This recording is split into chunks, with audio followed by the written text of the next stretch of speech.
Good morning student. Good morning. हमारा topic चल रहा है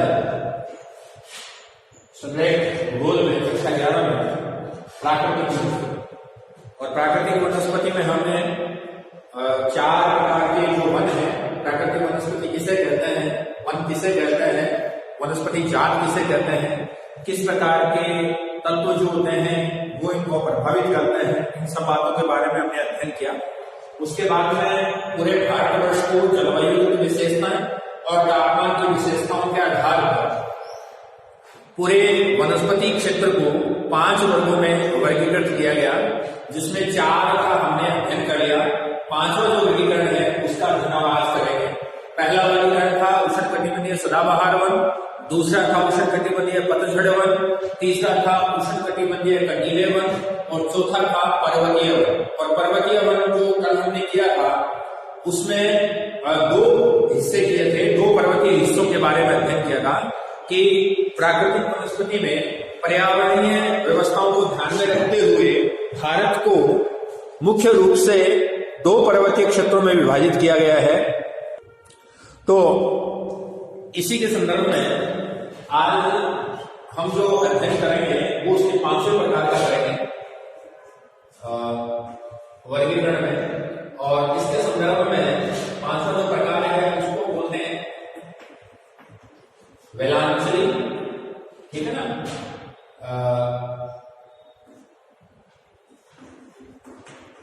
ज्वारीय, अगू,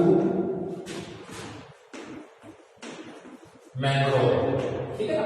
अब इसमें इन दोनों को जो शामिल किया जाता है वो सागरीय जो तटीय क्षेत्र होते हैं उनके अंदर शामिल किया जाता है। वैसे अणु और ये जो मैंग्रोव सिस्टम है, अणु का मुख्य रूप से जो आता है वो आता है खारे जल की झील के संदर्भ में। किसके संदर्भ में आता है?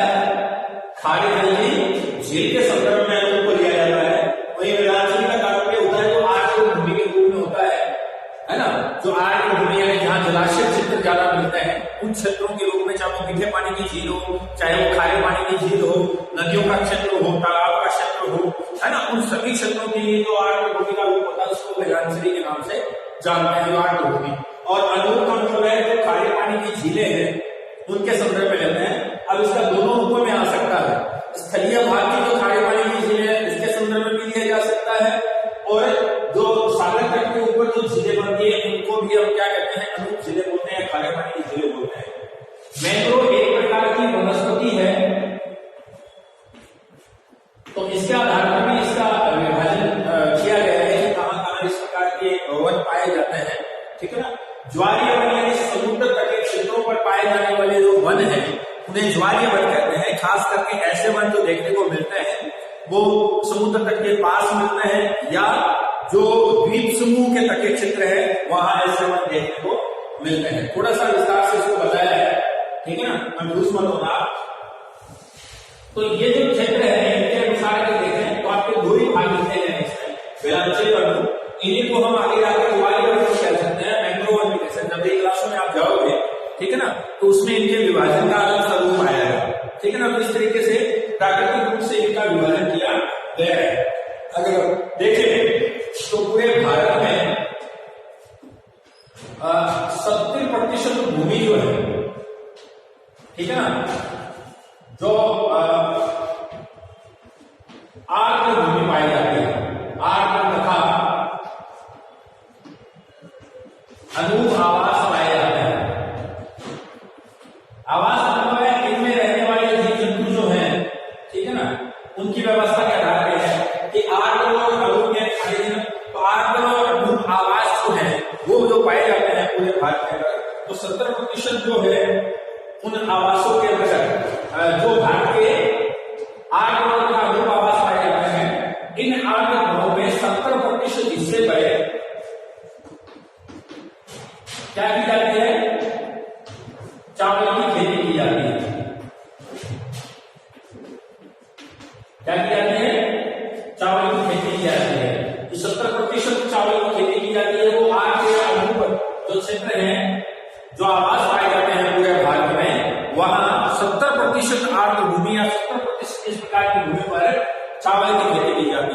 ठीक है ना। अगर पूरे भारत के संदर्भ की बात करें तो 39% आर्द्र भूमि है।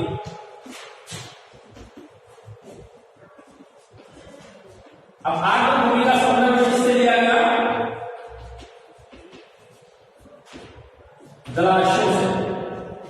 जलाशयों से लिया गया है कि जिसमें जल की मात्रा होती है, उस क्षेत्र की जो भूमि होती है उसे आर्द्र भूमि, चाहे वो तालाब का क्षेत्र हो, चाहे वो झील का क्षेत्र हो, चाहे वो नदियों का क्षेत्र हो, चाहे वो समुद्र तटीय क्षेत्र हो, ठीक है ना।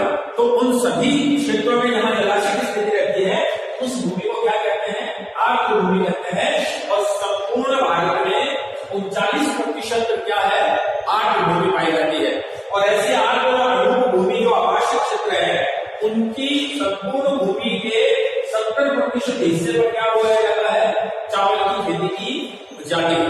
तो इस तरीके से हम देख सकते हैं कि जो आर्द्र और ये भूमि है इन पर किस प्रकार का स्वरूप दिया गया और यहाँ किस प्रकार के क्षेत्र पाए जाते हैं, किस प्रकार की खेती की जाती है। वहीं अगर हम बात करें तो भारत के अंदर दो जो नदी क्षेत्र है, एक तो ओडिशा या जिसको बोलते हैं उड़ीसा, इसकी एक झील है जिसका नाम है चिलिका, ठीक है ना। ये कौन सा का स्वरूप है? अनूप झील। इसका है अनूप झील का है, ठीक है ना। और वहीं देखें तो राजस्थान के पूर्वी भाग में केवलादेव, ठीक है ना, पक्षी अभयारण्य,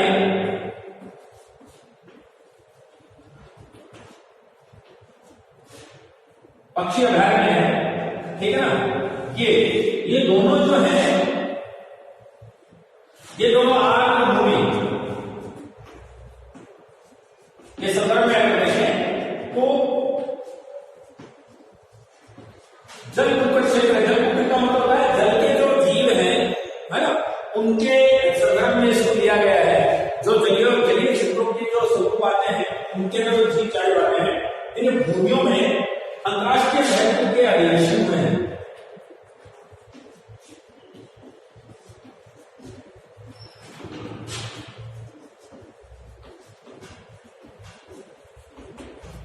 क्या हुए हैं? अंतर्राष्ट्रीय महत्व के अधिवेशन हुए हैं। कहा है इसका जो अधिवेशन उसको बोलते हैं रामसर या रामसर अधिवेशन। इस नाम से जाना जाता है, रामसर अधिवेशन के नाम से इसको जाना जाता है। जो ये दोनों क्षेत्र जो है वो जल कुक्कुट रक्षित क्षेत्र हैं। तो जल कुक्कुट रक्षित क्षेत्रों के लिए इस प्रकार के अधिवेशन निर्धारित किए जाते हैं, ठीक है। तो अंतर्राष्ट्रीय स्तर के जो अधिवेशन होते हैं इस स्तर के जो जलीय क्षेत्रों के रूप में या जल कुक्कुटों के रक्षित क्षेत्रों के संदर्भ में आता है, ये उनके अंदर होता है जो यूएनओ के यानी संयुक्त राष्ट्र संघ के जो सदस्य देश होते हैं,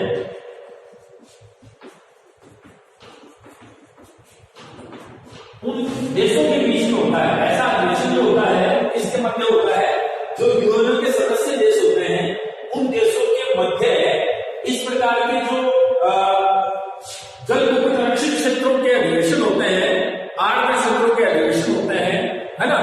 उन अधिवेशनों का जो स्वरूप किया जाता है वो किसके अंतर्गत किया जाता है? यूएनओ के जो सदस्य देशों में उनके मध्य किया जाता है। इसी प्रकार इनको अंतर्राष्ट्रीय स्तर के अधिवेशन कहा जाता है।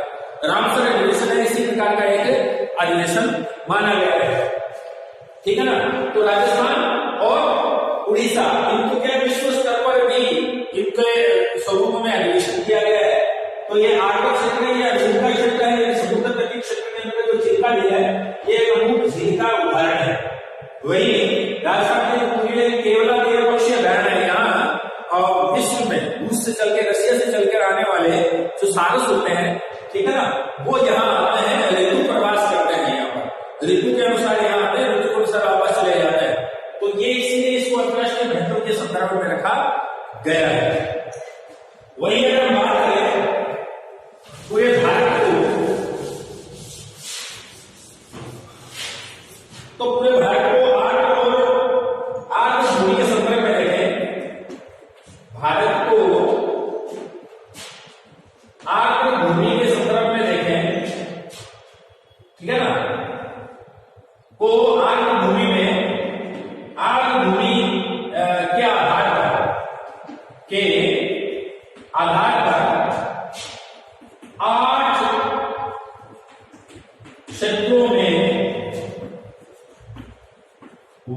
वर्गीकृत किया गया है।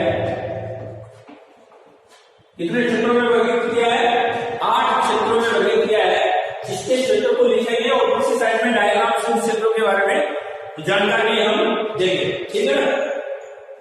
तो कितने क्षेत्रों में किया गया है? 8 भूमि को 8 क्षेत्रों में विभाजित किया गया है। अब इन 8 क्षेत्रों के हम नाम लिखेंगे और इस क्षेत्र में जो भारत का मैप बनाया गया उस भारत के मैप में भी, हालांकि इस मैप में आपको नहीं दिया गया है, लेकिन हम मैप के आधार पर इसको समझने की कोशिश करेंगे, ठीक है, ताकि आपको क्षेत्र अच्छी तरह से समझ में आया है कि हम किन क्षेत्रों के बारे में बात कर रहे हैं। एक मोटी मोटी रूपरेखा जो है वो इसके संदर्भ में आपके सामने होगी, तो आप आसानी से इन चीजों के बारे में आसानी से समझ सकते हो। पूरे भारत के संदर्भ में हम उनको लेंगे, ठीक है ना, और इस आधार पर हम उनके क्या लिखेंगे? नाम लिखेंगे। कितने क्षेत्र दिए गए हैं? 8 भागों में विभाजन।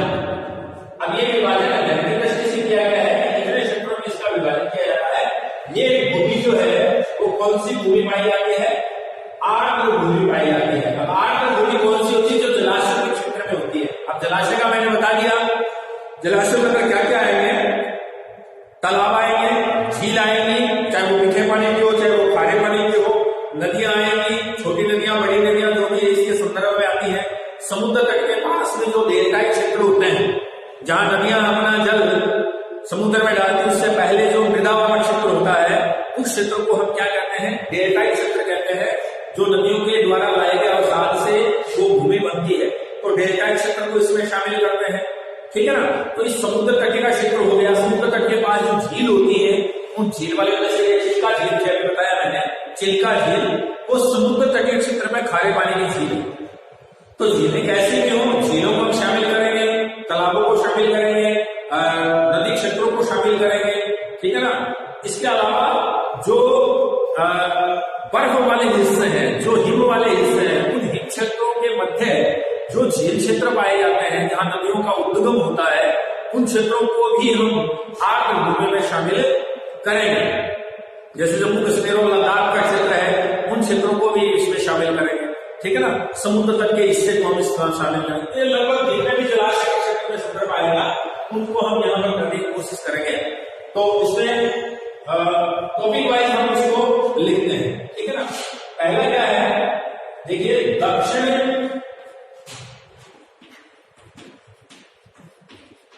प्रायद्वीप का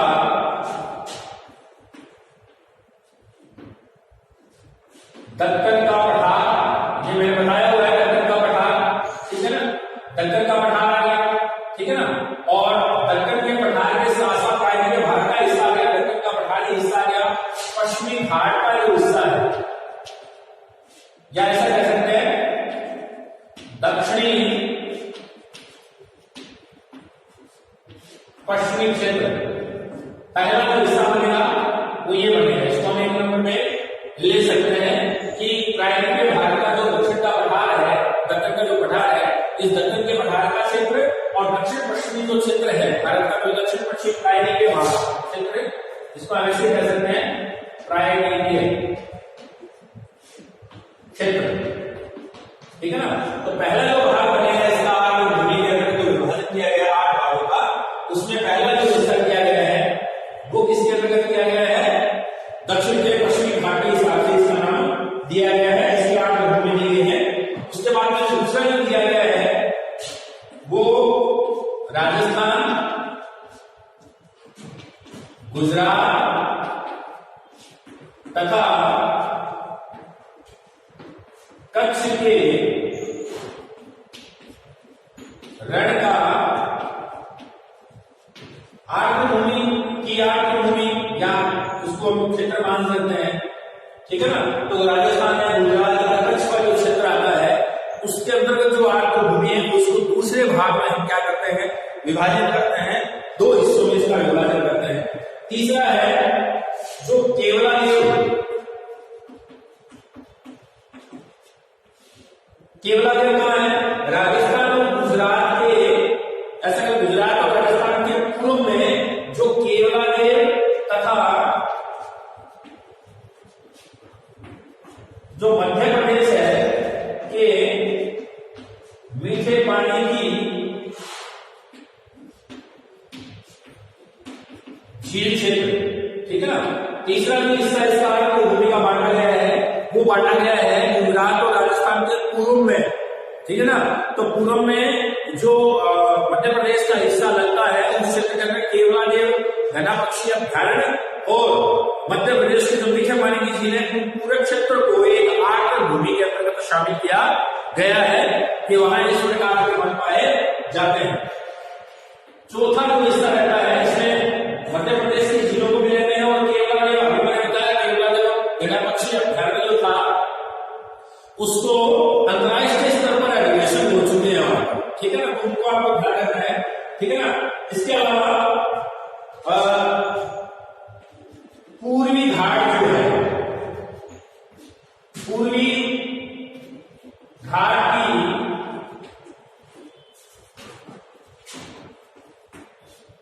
डेल्टाई भाग एवं आर्द्र पूर्वी घाट का जो डेल्टाई भाग है आर्द्र भूमि है और आर्द्र भूमि के साथ साथ उस पूर्वी क्षेत्र के अंतर्गत जो अनूप झीलें पाई जाती हैं, अनूप झीलों में जैसे आती है आपके चिल्का उड़ीसा की है। अभी मैंने बताया कि केवलादेव घनापक्षी अभ्यारण्य और जो चिल्का झील है उड़ीसा की, इन दोनों के संदर्भ में अंतरराष्ट्रीय अधिवेशन हो चुके हैं जिनको रामसर अधिवेशन के नाम से जाना जाता है। और ऐसे अधिवेशन अंतरराष्ट्रीय स्तर पर किए जाते हैं जो यूएनओ के सदस्य होते हैं। वो इस तरीके के अधिवेशन के लिए ये चीज बताने की कोशिश करते हैं कि जो जल के संदर्भ में जो जीव जंतु है उनका रक्षण कैसे हो, ठीक है ना। जो जल क्षेत्र के अंदर आर्द्र भूमि है उस क्षेत्र के वनों को कैसे रक्षित किया जा सकता है उसके संदर्भ में ऐसे अधिवेशन किए जाते हैं।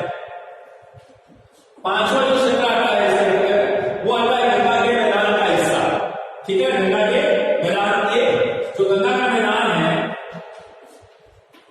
गंगा का मैदानी क्षेत्र के जलाशय क्षेत्र बोल सकते हैं। तो मैदानी क्षेत्र के जलाशय जो मीठे पानी की क्या है नदियां हैं उनको इसके संदर्भ में शामिल कर सकते हैं। तो पांचवा हिस्सा कौन सा हुआ, गंगा का जो मैदानी क्षेत्र है और उसका जो जलाशय क्षेत्र है, यानी गंगा नदी, गंगा और गंगा के मैदानी क्षेत्रों में बहने वाली जो नदियां हैं, ताजा पानी की जो नदियां हैं, उन सब क्षेत्रों को इसके अंतर्गत लिया गया है, ठीक है ना। इसके अलावा छठा जो क्षेत्र आता है वो आता है ब्रह्मपुत्र एवं ताजा पानी की झीलें, साथ ही अनूप झीलें, यानी ब्रह्मपुत्र नदी का जो मैदानी क्षेत्र है उस मैदानी क्षेत्र में और खास करके इसकी बात करें ताजा पानी एवं उत्तर पूर्वी भारत। तो उत्तर पूर्वी भारत की जो नम क्षेत्र भूमि है, उत्तर पूर्वी भारत के जो नम झीलें, उत्तर पूर्वी भारत की जो ताजा पानी की झीलें और ब्रह्मपुत्र नदी वाला जो क्षेत्र है, ये सारा मिलकर एक अलग भाग बनाया गया है आर्द्र भूमि के संदर्भ में, ठीक है ना। तो भारत को आर्द्र भूमि के संदर्भ में ब्रह्मपुत्र और उसके संदर्भ में जो ताजा पानी का क्षेत्र जहां जहां ब्रह्मपुत्र उसकी सारी नदियां हैं, इसके अलावा जो झीलें बनती है वो समुद्र तटीय क्षेत्र के पास उत्तर पूर्वी जो राज्यों के साथ समुद्र तट की अनूप झीलें बनती है, उनका उत्तर पूर्वी भारत के संदर्भ में इसको लेते हैं। उत्तर पूर्वी भारत और ब्रह्मपुत्र नदी के जो जलाशय हैं उनको इसके संदर्भ में बांटा जाता है। 7 हुए, 7 इसमें कश्मीर एवं जो लद्दाख क्षेत्र है इसकी झीलें एवं नदियां, ठीक है ना। आर्द्र भूमि का मतलब जलाशय से है, ठीक है ना। तो कश्मीर और लद्दाख की जो झीलें हैं, जो नदियों क्षेत्र है जहां नदियों का उद्गम होता है, जो मीठे पानी की झीलें हैं, उन क्षेत्रों को भी एक अलग से विभाग किया गया है आर्द्र भूमि के संदर्भ में। और आठवां जो हमारा हिस्सा आता है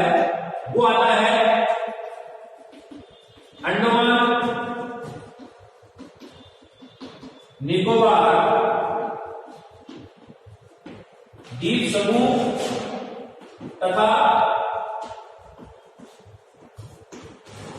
अनूप झीलें, ठीक है ना। अंडमान निकोबार द्वीप समूह और अनूप झीलें, और इन अनूप झीलों के पास जो मैंग्रोव क्षेत्र है उनको इसमें शामिल किया गया है। मैंग्रोव अभी मैंने बताया इसका मैंग्रोव, ये अलग से जो 5 क्षेत्र का विभाजन किया है, इसमें आपको दो मिलेंगे, व्यालझीलें और अनूप, ठीक है ना। लेकिन इसमें जवानी और कैसे होता है उन सबको हम इसमें शामिल करेंगे। मुख्य रूप से ये वन इसी के अंदर शामिल किए जाते हैं। तो आर्द्र भूमि का क्षेत्र आता है कि ऐसे वन जो जलाशयों के नजदीक होता है, उन सभी वनों को हम व्यालझीलें या आर्द्र वन या अनूप वन, क्योंकि समुद्र तट के पास है तो अनूप वन हो, वैसे आर्द्र भूमि के पास है तो उसको व्यालझीलें कह सकते हैं। समुद्र तट के पास है उसको ज्वारीय वन कह सकते हैं। समुद्र तट के पास ही मैंग्रोव वन पाए जाते हैं, खास करके अंडमान निकोबार द्वीप समूह। और जो पश्चिमी बंगाल का जो हिस्सा है, इस पश्चिमी बंगाल के जो तटीय क्षेत्र है ना, जो सुंदरवन डेल्टा वाला क्षेत्र है, सुंदरवन डेल्टा वाला क्षेत्र के अंदर इस प्रकार के मैंग्रोव प्रजाति के वन पाए जाते हैं। उड़ीसा के अंदर इस प्रकार के मैंग्रोव प्रजाति वन पाए जाते हैं। हुगली नदी के पास इस प्रकार के मैंग्रोव वन पाए जाते हैं। तो उनके संदर्भ में तो 8 हिस्से हैं, इन 8 हिस्सों को डायग्राम से समझेंगे। किसके आधार पर समझेंगे? डायग्राम के हिसाब से। कैसे? ये देखिए, ये जो प्रायद्वीपीय हिस्सा है, ये पूरा प्रायद्वीपीय हिस्सा है। प्रायद्वीपीय हिस्से का ये जो त्रिभुज वाला हिस्सा है, इसको बोलते हैं दक्कन का पठार, इसको बोलते हैं मध्य भूमि, इसको उत्तर पूर्वी सीमा, इसको उत्तर पश्चिमी सीमा। इस तरीके से प्रायद्वीपीय पठार के हम विभाजन करते हैं, ठीक है ना। तो ये जो त्रिभुजाकार स्थिति के अंदर हमने लिया है, इस क्षेत्र में पाए जाने वाले जितने भी जलाशय है वो इसके साथ साथ ये जो दक्षिण पश्चिमी भारत का हिस्सा है, दक्षिण पश्चिमी हिस्सा, ठीक है ना, दक्षिण पश्चिमी हिस्सा, इन दोनों हिस्सों को मिलाकर पहला दक्षिण प्रायद्वीपीय भारत में दक्कन का पठार जो त्रिभुज वाला आ गया, दक्षिण पश्चिमी प्रायद्वीपीय क्षेत्र, दक्षिण पश्चिमी प्रायद्वीपीय क्षेत्र के जो जलाशय आते हैं, जो आर्द्र भूमि है तटीय क्षेत्र की हो, ठीक है ना, चाहे जो तालाब वगैरह, दक्षिण भारत में तालाब ज्यादा है, दक्षिणी भारत में तालाबों की संख्या ज्यादा है, तो उस संदर्भ में आप देख सकते हैं कि तालाब के रूप में, जलाशय के रूप में आ सकते हैं। तो जो जलाशय है दक्षिणी भारत के, तो दक्षिण भारत के जलाशयों में दक्कन का पठार का हिस्सा आ गया, दक्षिण पश्चिमी प्रायद्वीपीय क्षेत्र आ गया। तो ये प्रायद्वीप का ही दक्षिण पश्चिमी क्षेत्र है। तो ऐसा मान सकते हैं कि पश्चिमी घाट में जो समुद्र तट के क्षेत्र है, वहां इस प्रकार की भूमि पाई जाती है। तो पहला नंबर जो आता है तो इस प्रकार का आता है, ये 1 नंबर का यहाँ पर आप कॉम्बिनेशन दे सकते हो। 2 नंबर आता है उसमें गुजरात, ये राजस्थान का हिस्सा, ये गुजरात का हिस्सा, और ये कच्छ के रण का हिस्सा। इसको हम कितने नंबर पे लेते हैं? 2 नंबर पे लेते हैं, ठीक है ना। ठीक, 2 नंबर पे क्या है? गुजरात का, राजस्थान का, गुजरात का, ये कच्छ के रण का हिस्सा जो है, इसको हम कितने नंबर देंगे?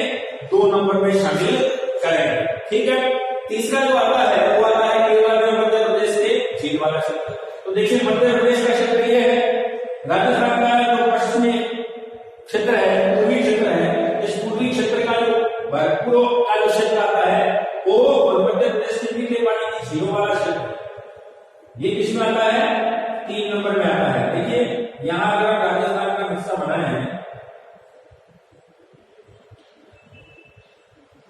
तो ये वाला पूरा बेल्ट और ये मध्य प्रदेश वाला हिस्सा, इन दोनों हिस्सों के रूप में देखेंगे। 3 नंबर का हिस्सा जो है वो यहाँ आता है, 2 नंबर का हिस्सा ये आएगा, ठीक है ना, ये हिस्सा हो गया। अब उसके बाद में जो आता है वो आता है पूर्वी घाट के डेल्टाई भाग और आर्द्र भूमि अनूप झील। तो देखिए, पूर्वी घाट के डेल्टाई भाग, अब देखिए गोदावरी नदी है, कृष्णा है, महानदी है, कृष्णा, कावेरी, ये नदियां अपने भारत में क्या जाती है? जब जल अपने समुद्र में डेल्टा जल छोड़ती है तो डेल्टा बनाती है। तो पूर्वी घाट, देखिए इन 2 भागों में इसको डिवाइड करते हैं, तो ये पूर्वी घाट हो गया, ये पश्चिमी घाट हो गया, ठीक है ना। तो पूर्वी घाट का जो दक्षिण प्रायद्वीपीय पठार का जो पूर्वी घाट है, उस पूर्वी घाट के डेल्टाई क्षेत्र की जो आर्द्र भूमि है उनको शामिल करते हैं। इसके अलावा यहाँ जो अनूप झीलें हैं, वो झीलें जो समुद्र के अंदर ऐसे बनी हुई है, उनको इसमें शामिल करते हैं। इनमें उड़ीसा की जो प्रमुख झील है, इसका नाम है चिल्का झील, वो यहाँ है। उड़ीसा की प्रमुख झील जो है वो कौन सी झील है? चिल्का झील है, इसको अनूप झील कहते हैं। तो ये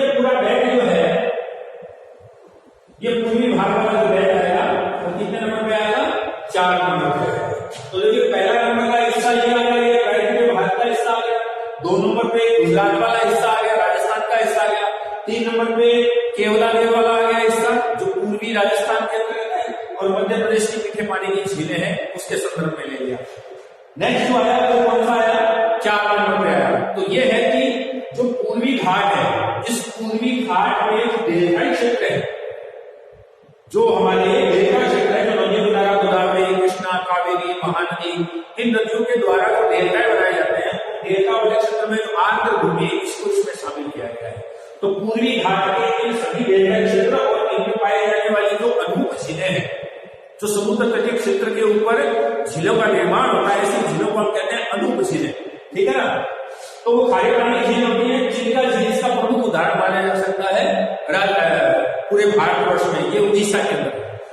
चलो 5वां हिस्सा लेते हैं, गंगा का मैदानी क्षेत्र, उसके जलाशय और नदियां। तो 5वां हिस्सा कौन सा आ गया, ये देखिए, ये गंगा नदी वाला हिस्सा आ गया पूरा।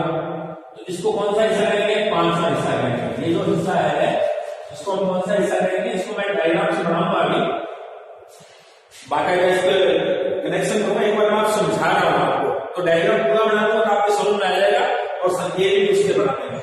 ये 5वां हिस्सा जो है वो किसका है, देखिए गंगा का क्षेत्र जो है, तो गंगा का मैदानी हिस्सा, और गंगा में जो सहायक नदियां हैं वो अपना मीठा जल जब डालती है, ठीक है ना। इस पूरे क्षेत्र में नमी आर्द्रता का हिस्सा रहता है। बताया था ना कि लगभग कितने प्रतिशत, 70% चावल की खेती होती है किस भूमि में, आर्द्र भूमि। तो यहाँ भी चावल की खेती होती है, इस आर्द्र भूमि में भी चावल की खेती होती है, इस आर्द्र भूमि में चावल की क्या होती है, खेती होती है, ठीक है ना। और पूरे भारतवर्ष में अगर देखें तो 39% कौन सी भूमि है, आर्द्र भूमि है। कितनी भूमि है, 39% आर्द्र भूमि है, जिसमें 70% इसका उत्पादन किया जाता है, चावल का उत्पादन किया जाता है। ये चीजें विशेष रूप से आपको ध्यान रखना है। तो 5वां हिस्सा कौन सा हुआ, गंगा के मैदानी क्षेत्र वाला हिस्सा 5वां हिस्सा होगा, ठीक है। उसके बाद में 6वां हिस्सा, तो 6ठे हिस्से के अंदर क्या है कि यहाँ से ब्रह्मपुत्र नदी आ गई है। तो ब्रह्मपुत्र नदी इसका जो जलाशय क्षेत्र है, और यही क्षेत्र कौन से भाग में आता है, उत्तर पूर्वी भारत के अंदर आता है। इसको हम उत्तर पूर्वी भारत का क्षेत्र कहते हैं। ये पूरा जो स्पेस है इनको हम क्या कहते हैं, उत्तर पूर्वी भारत का क्षेत्र कहते हैं। ये जितने भी स्टेट है जिनको 7 सिस्टर के नाम से जानते हैं, इन सभी 7 के 7 राज्यों को हम उत्तर पूर्वी भारत के राज्य के नाम से संबोधित करते हैं। तो 6ठा जो हमारा हिस्सा है वो ब्रह्मपुत्र के ताजे पानी का जो क्षेत्र है, वो इसकी ब्रह्मपुत्र की जो खुद ब्रह्मपुत्र नदी और इसकी सहायक नदियां, वो जहां जहां से आती है उस आर्द्र भूमि को इसमें शामिल किया गया है। इसके अलावा इन तटीय क्षेत्रों में जब ये प्रवेश करती है तो वहां जो ये झीलें बनाती हैं, अनूप झीलें बनाती हैं, उन झीलों को भी इसमें क्या किया गया है, शामिल किया गया है। और उत्तर पूर्वी भारत के जो राज्य हैं इनके अंदर पाए जाने वाली समस्त आर्द्र भूमि को इस 6ठे भाग में शामिल किया गया है। इस 6ठे भाग में क्या किया गया है, शामिल किया गया है। 7वां हिस्सा, तो 7वां हिस्सा क्या है, जम्मू कश्मीर और लद्दाख। जम्मू कश्मीर देखिए ये पाकिस्तान का ऑक्यूपाइड कश्मीर आ गया, ठीक है ना। इसमें ये अपने जम्मू कश्मीर और लद्दाख वाला जो क्षेत्र है, इसके अंतर्गत जो मीठे पानी की झीलें हैं, मीठे पानी की झीलें एवं नदियां, मीठे पानी की झीलें एवं नदियों का जो क्षेत्र है वो इसको इसके अंदर शामिल करते हैं, ठीक है ना। तो 7वां हिस्सा जो रह गया वो कश्मीर और लद्दाख की झीलें और नदियों जो क्षेत्र है, तो निश्चित रूप से ध्यान दें, झीलें होंगी, नदियां होंगी, वहां आर्द्र भूमि पाई जाएगी। उस भूमि को क्या कहते हैं, आर्द्र भूमि कहते हैं। तो आर्द्र भूमि के संदर्भ में इसको रखा गया था। 8वां जो हिस्सा है वो यहाँ पर अंडमान निकोबार द्वीप समूह है। अंडमान निकोबार द्वीप समूह लगभग 90% यहाँ पर वन्य क्षेत्रों के रूप में हम बात कर सकते हैं कि वन्य क्षेत्र से घिरा हुआ हिस्सा है जहां आर्द्र भूमि पाई जाती है।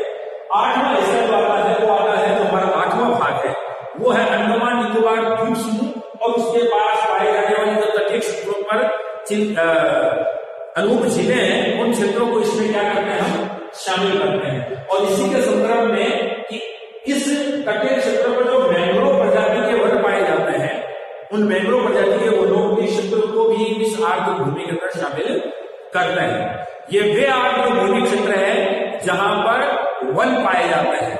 तो आर्द्रभूमि के वन और अनुपजीवीय क्षेत्रों में जो मैंग्रोव प्रकार के या फिर ऐसे कह सकते हैं हम कि ज्वारीय प्रकार के जो वन पाए जाते हैं उनको इसमें शामिल करते हैं। तो तटीय क्षेत्रों के समुद्र तटीय क्षेत्र में खारे पानी के जो वन होते हैं समुद्र तटीय, उनको हम मैंग्रोव प्रजाति के वन के नाम से जानते हैं।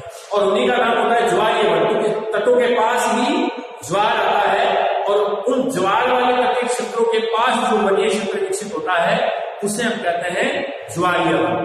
क्या नाम देते हैं? ज्वारीय वन। तो ये इस प्रकार से हुआ। अब इसको मैं डायग्राम से पूरा का एक हिस्सा बना देता हूं ताकि आपको समझ में आ जाएगा। इसको संकेत वाइज बना देते हैं। संकेत सबसे पहले दूंगा, ठीक है ना। जैसे पहला हिस्सा हमने किया,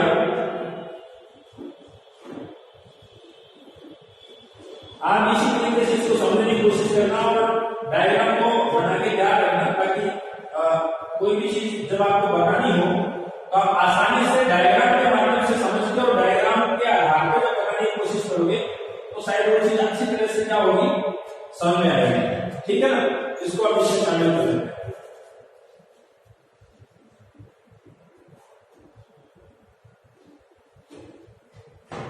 पहला जो हमारा हिस्सा है वो कौन सा है? देखिए प्राकृतिक के ये जो तटीय क्षेत्र है ये वाला हिस्सा और ये वाला हिस्सा, ठीक है ना। तो इसको हम किस भाग में बांट देते हैं?